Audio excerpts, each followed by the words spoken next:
రాష్ట్రపతి భవన్ కు ప్రధాని నరేంద్ర మోడీ చేరుకున్నారు. ఆపరేషన్ సింధూర్ గురించి రాష్ట్రపతి ద్రౌపది ముర్ముకు వివరిస్తున్నారు.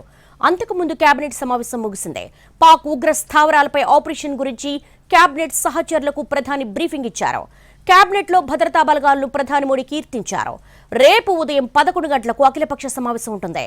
ఈ మీటింగ్ ను కేంద్ర మంత్రులు రాజ్నాథ్, అమిత్ షా, కిరణ్ రిజిజు నిర్వహిస్తారు. ఆపరేషన్ సింధూపై ప్రధాని నరేంద్ర మోడీ రాష్ట్రపతి ముర్ముకు వివరిస్తున్నారు.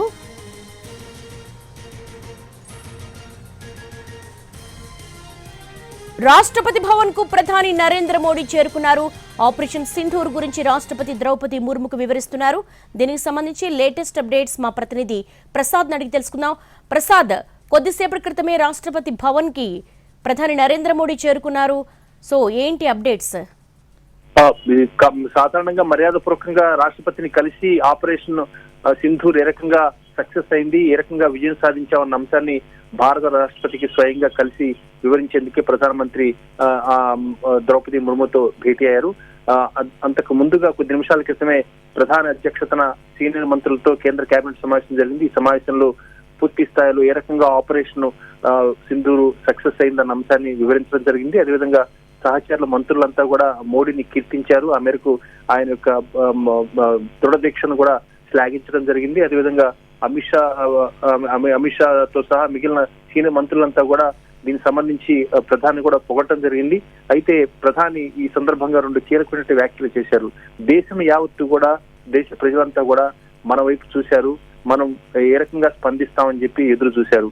అదొక అంశం కాగా మరొక అంశం, ఖచ్చితంగా ఈ ఆపరేషన్ సింధూర్ అనే అంశాన్ని చేయాల్సి వచ్చింది, ఇది మనకు అవసరమైందన్న అంశాన్ని కూడా మోడీ చాలా స్పష్టంగా చెప్పడం జరిగింది. విధిలేని పరిస్థితుల్లో చాలా గట్టిగా స్పందించాల్సిన అవసరం ఉంది కాబట్టి ఈ రకంగా చేయాల్సి వచ్చిందన్న అంశాన్ని కూడా గట్టిగా ప్రధాని ఈ సందర్భంగా మాట్లాడడం జరిగింది. అదేవిధంగా ఈ కేబినెట్ సమావేశంలో ఏ అంశాలు చర్చకు వచ్చాయో కేబినెట్ సమావేశ వివరాలను కూడా భారత రాష్ట్రపతి ద్రౌపది ముర్ముకు వివరించనున్నట్టుగా తెలుస్తుంది. అదేవిధంగా భారత ప్రభుత్వం ఈ ఆపరేషన్ సింధూరు సక్సెస్ విజయవంతమైనటువంటి నేపథ్యంలో రేపు అఖిలపక్ష సమావేశాన్ని కూడా ఏర్పాటు చేశారు.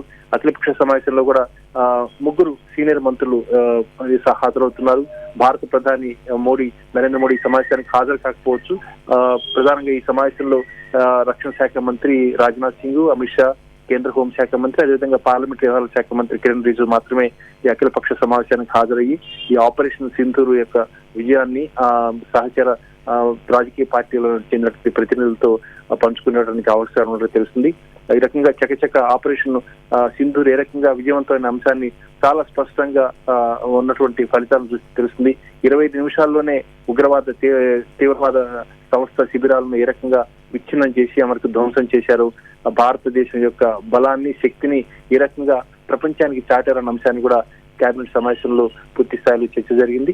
ఆ మేరకు వరుసగా మీ సమావేశాలు జరుగుతున్నాయి. ఇదంతా కూడా పాకిస్తాన్ ను ఏకాంతం చేసి ఆ మేరకు ఎండకట్టే విషయంలో భారత్ ఖచ్చితంగా సఫలీకృతమైంది.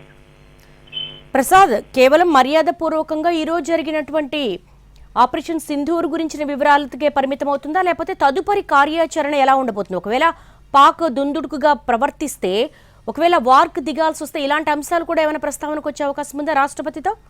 ఖచ్చితంగా, ఎందుకంటే భారత రాష్ట్రపతి సర్వ సైన్యాధ్యక్షురాలు, అన్ని త్రివిధ దళాధిపతులు కూడా ఆమె సర్వ సైన్యాధ్యక్షురాలుగా ఉంటారు కాబట్టి అది కాన్స్టిట్యూషన్ రాజ్యాంగపరంగా ఉన్నటువంటి అధికారం కాబట్టి ఆమెకి భారత రాష్ట్రపతికి ఖచ్చితంగా ప్రభుత్వం వివరించాలి. ఏ అంశాల్లో ఏ రకంగా స్పందించబోతున్న అంశాన్ని కూడా తదుపరి కార్యాచరణ ఏ రకంగా ఉంటుంది, తదుపరి వ్యూహం ఏ రకంగా ఉంది, భారత ప్రభుత్వం యొక్క ఆలోచన ఏ రకంగా ఉంది అన్న విషయాన్ని కూడా భారత రాష్ట్రపతికి వివరించే అవకాశం ఉంది.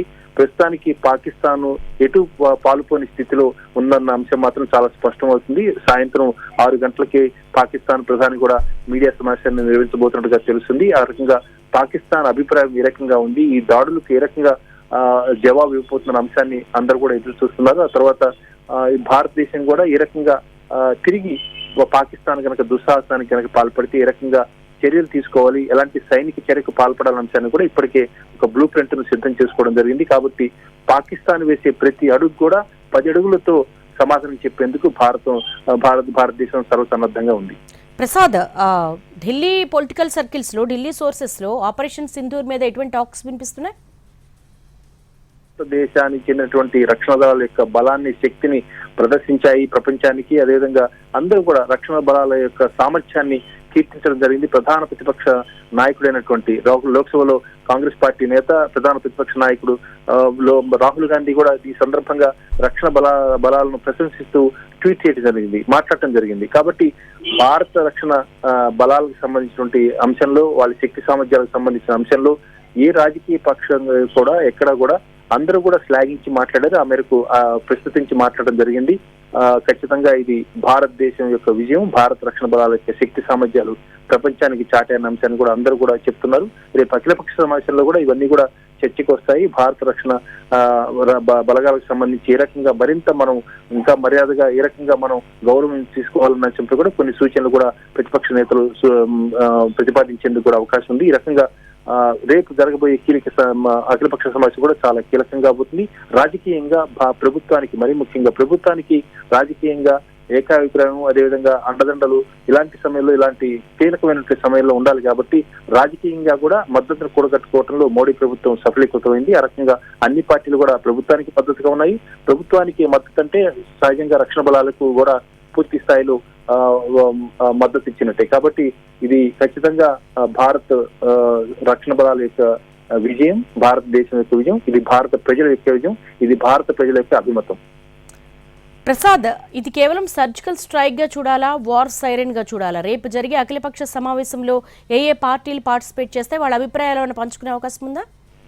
ఖచ్చితంగా భారతదేశ పౌరులపై భారతదేశ భూభాగంలోకి చొచ్చుకు వచ్చి భారతదేశం పౌరులను, అది కూడా అమాయకులను, ఏమాత్రం ఎలాంటి వాళ్ళ ఉగ్రవాదానికి కానీ తీవ్రవాదానికి కానీ వాళ్ళు చేసే వాదనలు కానీ సంబంధం లేనటువంటి వ్యక్తులను అనేక రాష్ట్రాల నుంచి పర్యటన కోసం వచ్చినటువంటి వారిని మతం అడిగి సూటిగా నుదిటిన పెట్టి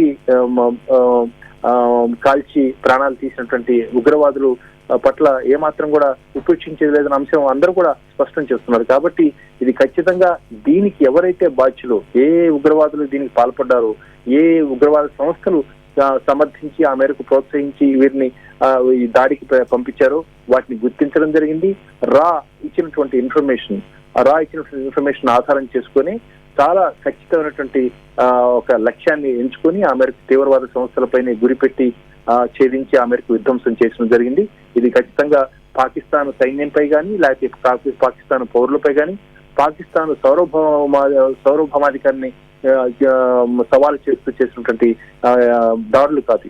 ఈ విషయాన్ని ఈ రోజు ఉదయం నిర్వహించినటువంటి మీడియా సమావేశంలో కూడా చాలా స్పష్టంగా విదేశీ వ్యవహారాల శాఖ కార్యదర్శి విక్రమ్ మిశ్రీ చెప్పడం జరిగింది. ఇది కేవలం భారతదేశానికి నష్టం చేసిన వాళ్ళు, భారతదేశం పౌరులను భారత భూభాగంలో చుట్టూ వచ్చి చంపిన వారిని, వారందరినీ కూడా హత్య చేసిన వారిని, ఇది కేవలం మర్డర్. ఈ హత్య చేసిన వారిని శిక్షించే క్రమంలో భాగంగానే వారిని గుర్తించి ఆయా సంస్థలను, ఆయా వ్యక్తులను వెంటాడి మట్టు పెడతామని చెప్పి ప్రధాని చెప్పిన మేరకు ఆ రకంగా నిన్న అర్ధరాత్రి 12 గంటలు దాటిన తర్వాత కేవలం 25 నిమిషాల్లోనే పాకిస్తాన్ అంతర్జాతీయ సరిహద్దు రేఖ నుంచి పాకిస్తాన్ భూభాగంలో 100 కిలోమీటర్ల దూరం వెళ్లి అక్కడ ఉన్నటువంటి జైషే మహమ్మద్ స్థావరాన్ని ధ్వంసం చేయడం జరిగింది. ఇది ఖచ్చితంగా భారత రక్షణ బలగాల యొక్క విజయం, భారతదేశ ప్రజల యొక్క విజయం. అలాగే సరిహద్దు రాష్ట్రాల సీఎంలతో కేంద్ర హోంమంత్రి అమిత్ షా భేటీ అవుతున్నారు. అంటే ఒక రకంగా ఉద్రిక్తతల నేపథ్యంలో ఆపరేషన్ సింధూర్ తర్వాత కొంతవరకు అటాక్స్కి దిగే అవకాశం ఉంది కాబట్టి వాళ్ళ సన్నద్ధతకు సంబంధించి లేదా మీటింగ్ జరుగుతుందా, లేకపోతే ఇంటెలిజెన్స్ రిపోర్ట్స్ ఏమైనా ఉన్నాయా?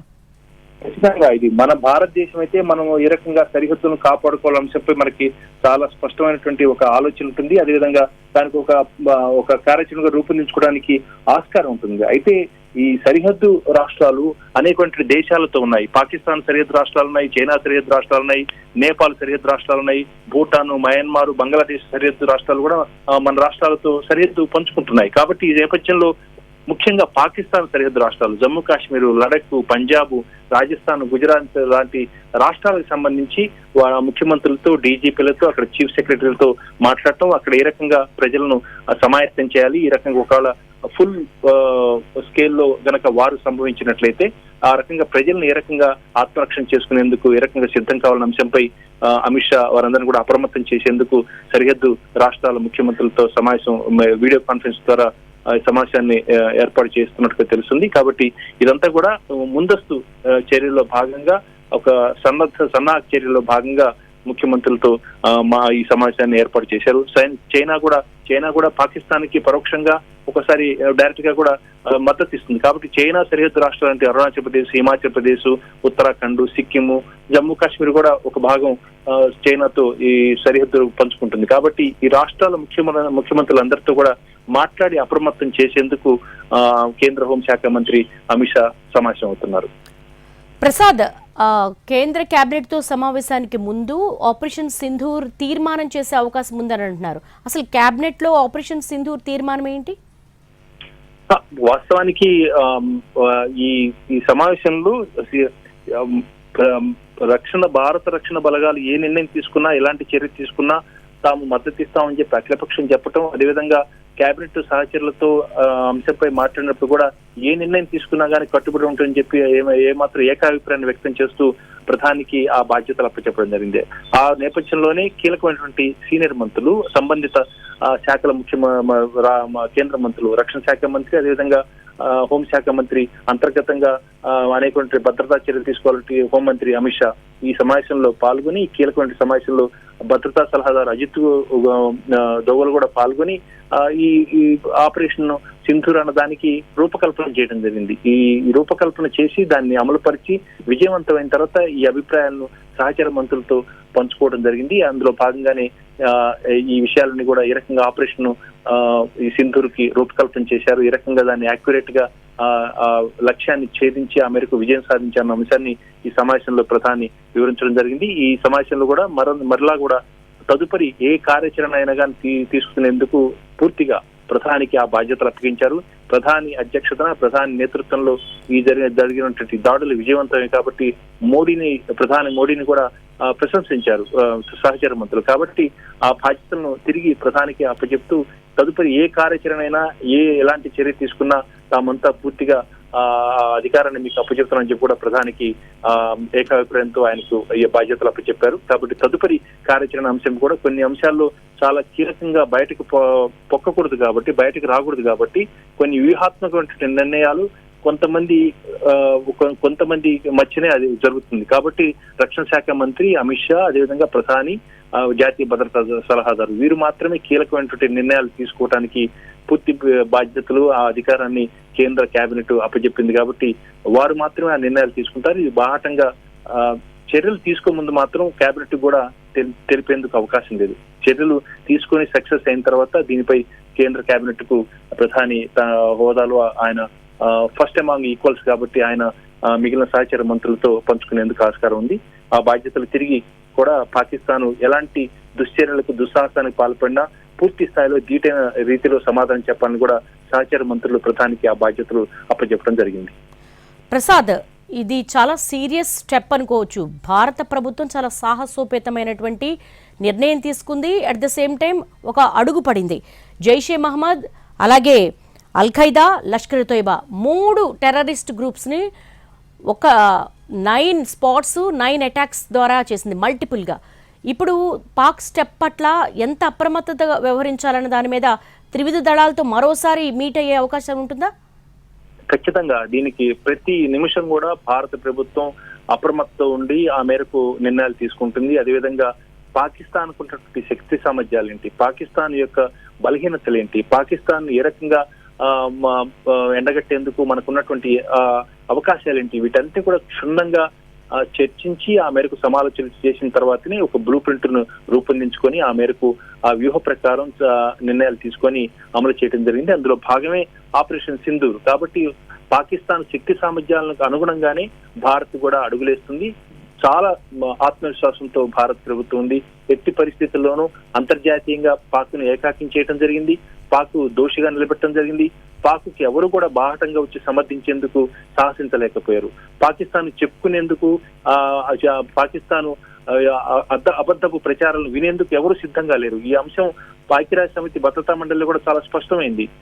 మామూలుగా జరిగే సమావేశంలో జరిగే గదిలో కాకుండా క్లోజ్ డోర్ మీటింగ్ పెట్టుకోవాలి అన్న అంశాన్ని పాకిస్తాన్ చెప్పడంతోనే పాకిస్తాన్ యొక్క దుష్ట ఆలోచన ఏంటో భద్రతా మండలి సభ్య దేశాలకు తెలిసిపోయింది. కాబట్టి విడిగా సమావేశం అయినప్పటికీ కూడా గతంలో కూడా 2019లో కూడా చైనా ద్వారా జమ్మూ కాశ్మీరు ప్రత్యేక ప్రతిపత్తిని రద్దు చేసినప్పుడు తాను స్వయంగా చెప్పకుండా చైనా ద్వారా ఖచ్చితంగా ఒప్పించి ఒత్తిడి చేసి అమెరికా భద్రతా మండలి సమావేశంలో కాశ్మీర్ అంశాన్ని ప్రస్తావించేందుకు ప్రయత్నం చేసింది. అప్పుడు కూడా భద్రతా మండలి చెందినటువంటి సభ్య దేశాలంతా కూడా తిరస్కరించాయి.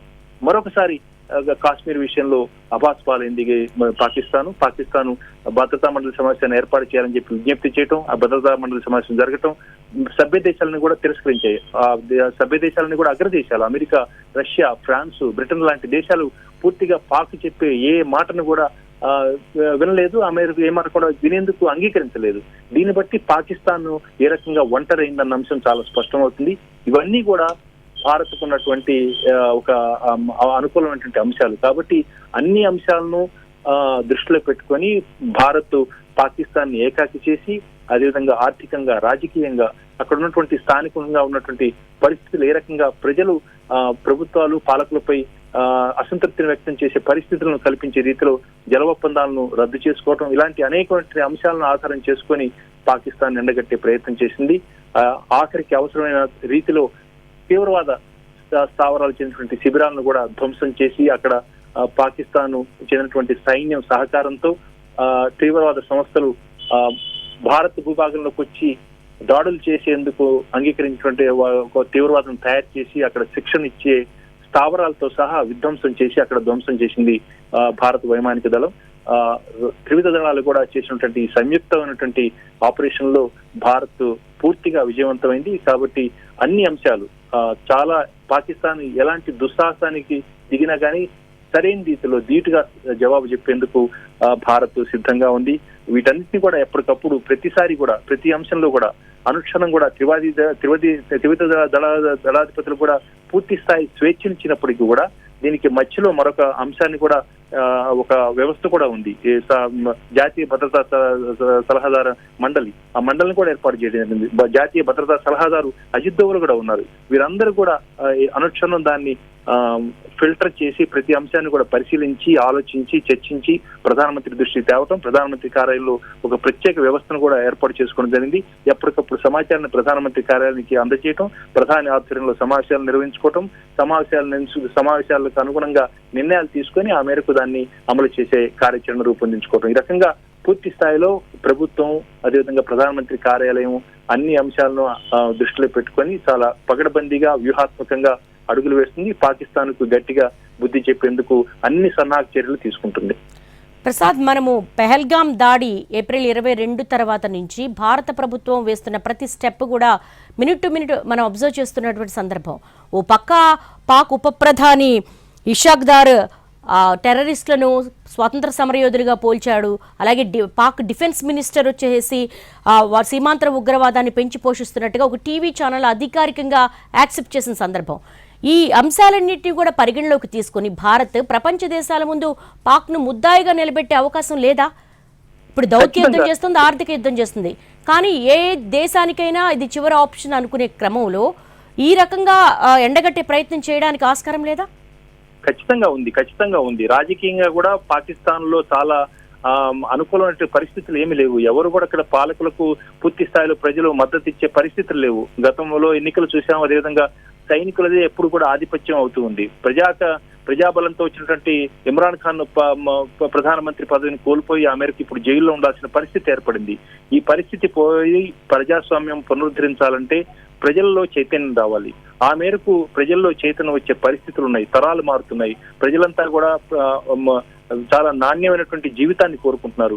పాకిస్తాన్ కేవలం తీవ్రవాదాన్ని అడ్డం పెట్టుకుని రుణాలు పొందటం, అదేవిధంగా ఆర్థిక సాయాన్ని పొందటం, అగ్రదేశాల నుంచి ఆ రకంగా పబ్బం గడుపుకునే ప్రయత్నం చేస్తుంది. విలాసవంతమైన జీవితాలతో అనేక విదేశాల్లో గడిపేందుకు పాలకులు, సైనికులు, సైనికాధికారులు అంతా కూడా ప్రయత్నం చేస్తున్నారు. ఇంత కూడా ప్రజలను అడ్డం పెట్టుకుని చేస్తున్నటువంటి ఇలాంటి దుష్ట వ్యవస్థను తుదముట్టించేందుకు ప్రజలంతా కూడా ఎదురు చూస్తున్నారు. ఆ పరిస్థితులే రావాలని కూడా ప్రజలు కూడా కోరుకుంటున్నారు. సగటు పాకిస్తాన్ పౌరుడు ఎవరు కూడా పెహల్గాం లో దాడిని ఎవరు కూడా సమర్థించలేదు. మన మీడియాలో అనేక సామాజిక మాధ్యమాల ద్వారా ఇప్పుడు మనం తెలుసుకునే అవకాశం ఉంది. ఎవరు కూడా బాహటంగా ఈ పెహల్గాం దాడిని సమర్థించలేదు. ఇది కేవలం తీవ్రవాద సంస్థలు తమ స్వార్థం కోసం తమ యొక్క పబ్బం గడుపుకోవడానికి ఈ రకంగా చేస్తున్న అంశం ప్రతి పౌరుడు కూడా గమనిస్తున్నారు. ఆ మేరకు అవగాహన ఉంది ఖచ్చితంగా. అయితే దీని పిల్లి మెడలో గంట ఎవడు కడతాడా అనే మాత్రం ఎదురుస్తున్నారు. దానికి ఖచ్చితంగా భారత్ అనేది గట్టి సమాధానం. భారత్ కున్నటువంటి శక్తి సామర్థ్యాలు పాకిస్తాన్ కనీసం ఏమాత్రం కూడా సాటి రావు. కాబట్టి పాకిస్తాన్ లో ఉన్నటువంటి తీవ్రవాద సంస్థలను తుదముట్టించడం కానీ వారిని ఏమాత్రం కూడా ఉపేక్షించే పని లేకుండా వాళ్ళని విధ్వంసం చేయడానికి కానీ భారత్ కు ఉన్నటువంటి శక్తి సామర్థ్యాలు అపారం. కాబట్టి ఆ పని భారత్ మొదలుపెట్టింది. ఇది ఏ మేరకు అమెరికా అధ్యక్షుడు ఖచ్చితంగా చెప్పాడు, ఈ రకంగా ప్రతిదాడులు చేస్తుందని నాకు ముందే తెలుసు, ఈ సమాచారం నాకుంది, అదేవిధంగా ఇది ఎంత త్వరగా ముగింపు అవుతుందా అన్నది నేను ఎదురు చూస్తున్నానని కూడా పాకిస్తాన్ అధ్యక్షుడు డొనాల్డ్ ట్రంప్ చెప్పడం జరిగింది. కాబట్టి అన్ని అంశాలను మనం గనక పరిశీలించినట్లయితే భారత్ ఇదే అవకాశంగా తీసుకొని పరిస్థితులను చక్కబెట్టి రాజకీయంగా అనేకమైనటువంటి అస్త్రాలను ఉపయోగించి పాకిస్తాన్ ఎండగట్టి దారికి తెచ్చుకునే ప్రయత్నం చేస్తూ కాబట్టి ఎందుకంటే సోదర పొరుగు దేశం. మనము ఒకసారి అటల్ బిహారీ వాజ్పేయి కూడా అన్నాడు, పొరుగును ఇరుగును మనం ఎంచుకోలేము, పొరుగు సహజంగా ఉంటుంది కాబట్టి ఆ పొరుగుతో మనం ఏదో రకంగా మనం స్నేహంతోనో లేకపోతే మంచితోనో ఏదో రకంగా మనం కాలం గడపాలనే అంశాన్ని గతంలో మాజీ దివంగత ప్రధాని అటల్ బిహారీ వాజ్పేయి ఒక సందర్భంలో చెప్పారు. కాబట్టి పొరుగున ఉన్నటువంటి దేశాన్ని దారికి తెచ్చుకొని ఆ మేరకు నియంత్రించే పని మాత్రమే చేయాలి, కానీ పూర్తిగా రూపుమాపేందుకు మనకు అవకాశం లేదు. కాబట్టి ఈ వ్యవస్థలంటే కూడా నియంత్రించే శక్తి సామర్థ్యాలు భారత్కు ఉన్నాయి. ఆర్థికంగా బలంగా ఉంది, అదేవిధంగా అనేకటువంటి అంశాల్లో బలంగా ఉంది. మనం చంద్రమండలాన్ని చేరుకునే పరిస్థితి కూడా రాబోతుంది మానవ సహిత శాటిలైట్ ద్వారా. కాబట్టి అనేకటువంటి ప్రయోగాల్లో మనం పాకిస్తాన్ కంటే ఎన్నో రకాలుగా ముందున్నాం. కాబట్టి ఈ అంశాన్ని గుర్తించే విధంగా ప్రపంచ దేశాలకు తెలియజేయటం, భారత శక్తి సామర్థ్యాలను చాటి చెప్పటం, అదేవిధంగా అవసరమైతే ప్రత్యక్షంగా రంగంలోకి దిగి కూడా నిరూపించుకోవటం, ఈ ఆలోచనతోనే ఇప్పుడు ప్రస్తుత ప్రభుత్వం నడుస్తున్నట్టుగా ఉంది.